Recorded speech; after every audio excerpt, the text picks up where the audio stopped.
putting in the work now, when you are 24, if you've worked hard for 10 years and you get to where I'm at, all that time that you spent working instead of fucking off and playing Fortnite, all that time you spent hustling and working out and becoming better, all those little sacrifices that you made, that will compound into success when you are my age. Because I started YouTube at your age. When I was 14, this is when I started, and it all culminated into now when I'm a millionaire.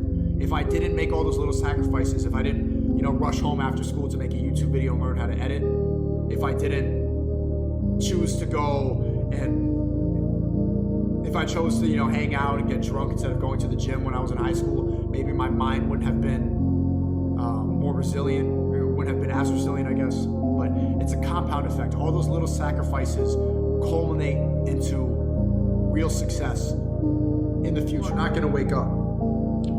Because it's too much for them to believe that the entire system that's fed them these lies, that's given them antidepressants, that's put them in debt, that's made their hair blue and turned them fat.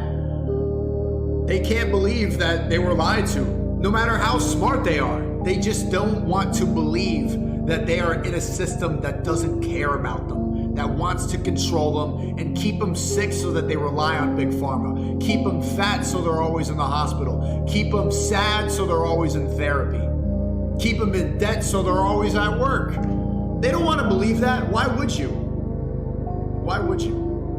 The reality is you need sheep to keep everything running. And the funny part is, 3 years ago, Western civilization, we went from quarantining, and I'm going to keep bringing this up because we can't just act like we didn't lose our minds in the last 3 years. We all stayed inside, we were quarantining, we were wiping off our groceries, and we were singing songs, washing our hands, and then one black guy who just fucking passed off a counterfeit bill who was high on fentanyl, he died, and then everybody in Western civilization, all the liberal cities burned down, cop cars on fire, Antifa throwing rocks through banks. Always be in constant battle with that better version of yourself.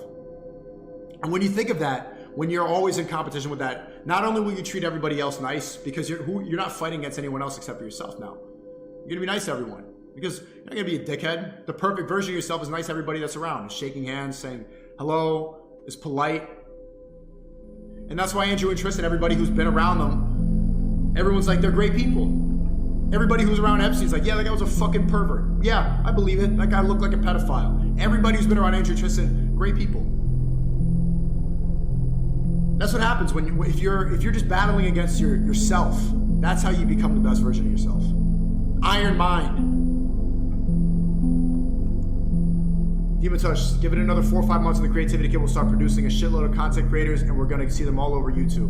We gotta be smart and play the game not to get canceled. Well, that's how you beat it. You create a network. Lashley says, Dear Matrix, you can't stop me using the things Tate has taught me. He teaches strength, taking responsibility, he teaches professionalism, he teaches the truth, while your only victory is a lie.